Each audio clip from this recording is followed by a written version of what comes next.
Everyone আসসালামু আলাইকুম। কেমন আছেন আপনারা সবাই?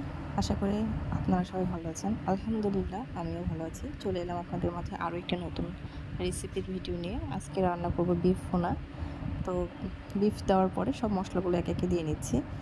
লবণ দিলাম, পেঁয়াজ দিলাম, আদা বাটা, রসুন বাটা এবং পেঁয়াজ বাটা এবং কাঁচামরিচ বাটা।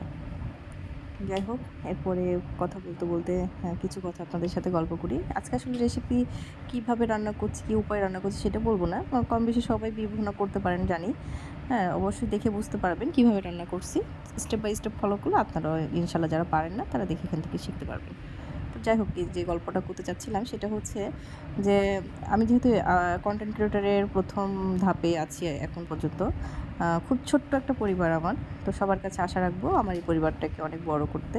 তাই আমার এই ভিডিওগুলো সবাই দেখবেন, লাইক করবেন, কমেন্ট করবেন এবং অবশ্যই ফলো করবেন। একটা শেয়ার কিন্তু একটা অনেক বড় কাজ করে একটা পরিবারকে বড় করার জন্য। তো আশা করি এটুকু আমার কথা রাখবেন। তো অনেকে আছে দেখেন, প্রথমে শুরুতেই হতাশাগ্রস্ত হয়ে যান যে আমার ভিডিওটা ভালো ফলোয়ার আসছে না, ভিউ আসছে না, এরকম হচ্ছে না, ওরকম হচ্ছে না।